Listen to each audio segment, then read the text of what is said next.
मेरा नाम है साया और मेरी एक दिक्कत है जो शायद मेरी सबसे बड़ी दिक्कत है और वो ये है कि मैं सोचता बहुत ज़्यादा हूँ।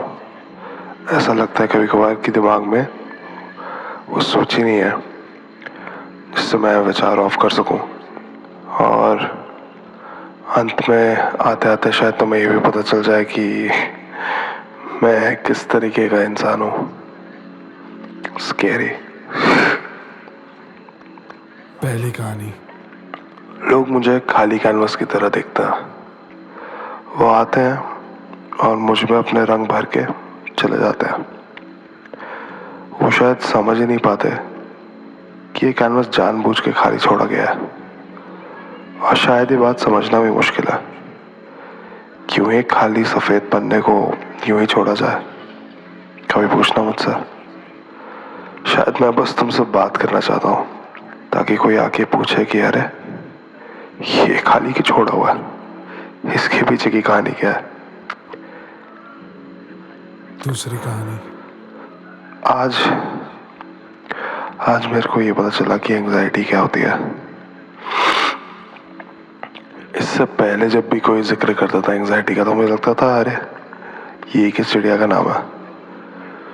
आज ऐसा एहसास हुआ कि ये वो बचा कुछ डर है जो डरावनी चीज होने के बाद रह गया है। कि जो सबसे डरावना था वो हो चुका है पर अभी भी उसके होने का डर है। और वो डर कभी कभी लगता रहता है। और मेरे लिए शुक्र है एंग्जाइटी ऐसे नहीं आती कि बिना किसी वजह से बस प्रकट हो गई। मेरे लिए आजकल एक बहुत ही स्पेसिफिक ट्रिगर है उसका। एक इंसान है और मेरे हाथ में नहीं है कब मेरे उस इंसान के साथ मुलाकात हो, कब वो मेरे सामने आ जाए, कब उसका जिक्र हो और ये एंग्जाइटी ट्रिगर हो जाए। तो हाँ, आजकल मैं जूझ रहा हूँ, सीख रहा हूँ खुद के बारे में, खुद को कैसे बचाया जाए,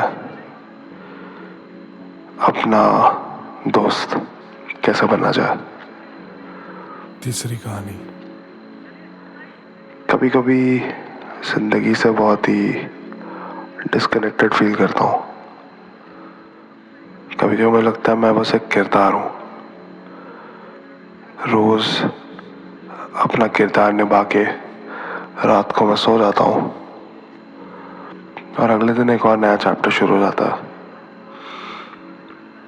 बस इस चैप्टर में कोई कहानी नहीं है, ये बस बीच में कहीं से शुरू होता है और फिर बीच में कहीं पे खत्म हो जाता है। कुछ चीज़ें चलती रहती है एक दो एपिसोड के लिए, कुछ चीज़ें जल्दी खत्म हो जाती है। मगर इस कहानी में कोई कोई मेन किरदार नहीं है।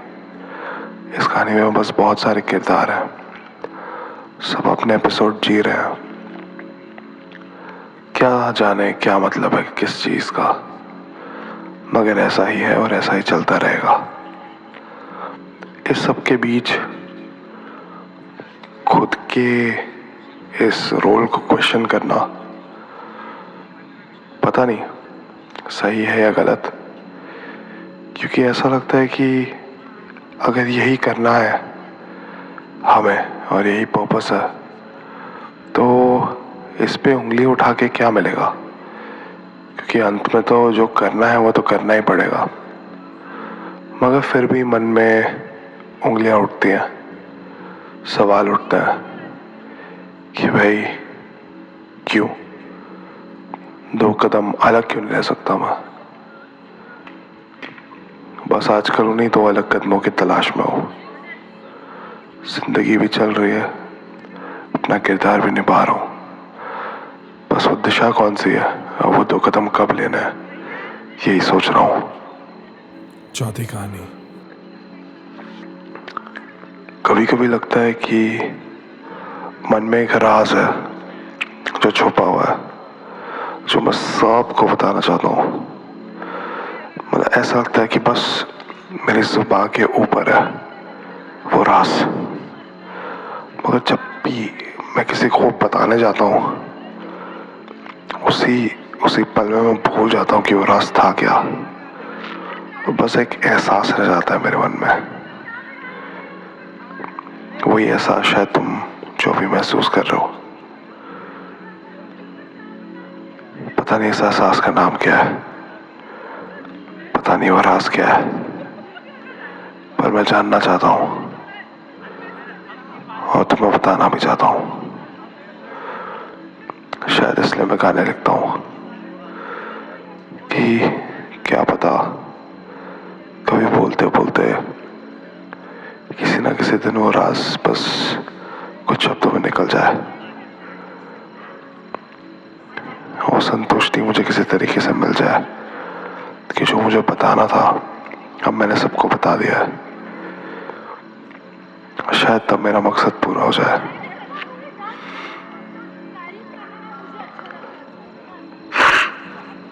पांचवी कहानी। आजकल मुझे लगता है कि मैं ठीक हूँ बोलना जैसे जैसे एक फॉर्मेलिटी है। हाँ भाई, कैसे हो? हाँ मैं ठीक हूँ, तुम बताओ तुम कैसे हो? हाँ हाँ मैं भी ठीक हूँ। मगर अगर मैं नहीं भी हूँ तो भी मैं क्यों बताऊं तुम्हारे 10 मिनट लेके एक कहानी जिसके अंत में तुम्हें उदास फील हो। मैं क्यों तुम्हारे 10 मिनट लेके तुम्हें उदासी देखे जाऊं? मुझे समझ में नहीं आता कि मैं कैसे बताऊं मैं ठीक नहीं हूं। क्यों बताऊं मैं ठीक नहीं हूं? छठी कहानी। मैं तैयारी कर रहा था पूरे जीवन सबसे गलत सिचुएशन की, सबसे मुश्किल चीजों की। खुद को मैंने जानबूझ के मुश्किल सिचुएशंस में डाला, डिफिकल्ट चीजें करी, वो मुश्किल रास्ता चुना। जहां चीजें आसान लगी वहां से मुंह मोड़ लिया। बस मैं प्रिपेयर करता रहा कि लाइफ में कुछ मुश्किल आएगा तो मैं पहले से ही मुश्किलों का सामना कर रहा हूँ, मैं पहले से ही स्ट्रांग बन रहा हूँ ताकि ऐसा कुछ हो तो मैं उस पर काबू पा लूं, जीत हासिल कर लूं। मगर अब मुझे लगता है कि वो कठिन सिचुएशन कभी आएगी नहीं और मैं बस तैयारी करता रह जाऊंगा।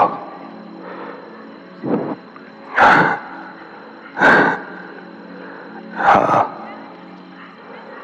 उस पेड़ की तरह जो तूफान का इंतजार कर रहा था, अपनी जड़ें मजबूत कर रहा था, घास जैसा होना सीख रहा था, मगर उस जगह कभी तूफान आते ही नहीं और ये इसको कभी पता ही नहीं चल सका।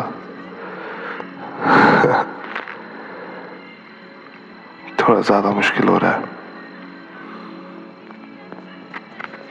सातवीं कहानी। मैं ज्यादा बात नहीं करता क्योंकि बचपन से जिंदगी ने मुझे जीवन समझना सिखाया है, जीवन जीना नहीं। और मैं तुम्हें बोर नहीं करना चाहता अपने सादे सलेटी रंगों से। मुझे भी तुम्हारा इंद्रधनुष पसंद है, तुम्हारे बारे में जानना चाहता हूँ। तुम्हें जो रंग देख के खुशी होती है उस खुशी को जीना चाहता हूँ, क्योंकि मुझे कभी कभार समाज समझ में नहीं आता, जो होता है समाज में समझ में नहीं आता। लोग क्यों हंसते हैं, लोग क्यों रोते हैं, ये समझ में नहीं आता। मगर मुझे मुस्कुराहट समझ में आती है, मुझे लोगों की हंसी समझ में आती है। कोई हंसते तो वो हंसी मेरे दिल में बैठ जाती है। बस यही चीज समझ पाता हूँ, तभी शायद लोगों की कई हर चीज पे हंस देता हूँ। मेरे को हंसी और मुस्कान पसंद है। 8वीं कहानी। कुछ दिन मेरे को महसूस होता है कि मैं एक चिड़िया हूं जिसने अपना घोंसला जमीन पे बना लिया। हाँ, मैं उड़ सकता हूँ। हाँ, मैं उड़ता भी हूँ। कुछ कुछ समय अच्छा भी लगता है, मगर घोंसला तो जमीन पे है। मेरे को आदत है जमीन पे रहने की। अगर उनके पास तूफान है तो मेरे पास आंखें जो मेरा शिकार करना चाहती है। अगर उनके पास डरावने दिखने वाले बादल हैं, मेरे पास वो दिन है जिंदा बाहर आया हूं जिनसे मैं। अगर उनके पास सुंदर ढलते सूरज है तो मेरे पास बदलते मौसम है। अगर वो हवा में झुंड में उड़ते हैं तो मेरे ही जैसी कोई रूहों से मुलाकात हो जाती है। मेरे पास भी वो सब है जो उनके पास है, मगर शायद वो समझते नहीं है। शायद कोई भी समझ नहीं पाता है। 9वीं कहानी। आज मैंने एक बाथरूम स्टॉल देखा जो मैं रोज देखता हूँ। मेरे दिमाग में एक विचार आया कि एक बाथरूम स्टॉल में रोना और बाद में जाके कभी उसके बारे में बात करना कितना कूल साउंड करता है। तो मैंने सोचा मैं कोशिश करता हूँ बाथरूम स्टॉल में रोने की, ताकि मेरे पास बाद में कोई एक कहानी हो बताने के लिए। मैं गया वहां पे और मैं वहीं पे खड़ा हुआ था, मगर मैं शुरू कैसे करूं? मुझे पता है कुछ तो गलत है, कुछ चीजें तो हैं जो बहा के निकाली जा सकती हैं, मगर ये सब एक साथ कब आएगा? क्या मैं उस एक इंसान की फोटोज फिर देख लूं जो सिर्फ मेरे पास है, जिनके बारे में सिर्फ उसे और मुझे पता है, जिसमें वो इंसान मुस्कुरा रहा है, जिसमें मैं भी मुस्कुरा रहा हूँ और हम दोनों साथ में इस एक शीशे के पीछे बसे हुए हैं। या तो मैं याद करूं उन पलों के बारे में जो आ सकते थे पर कभी आए नहीं। क्या पता, शायद ये कहानी एक बाथरूम स्टॉल में रोने की आज तो मैं नहीं बता पाऊंगा।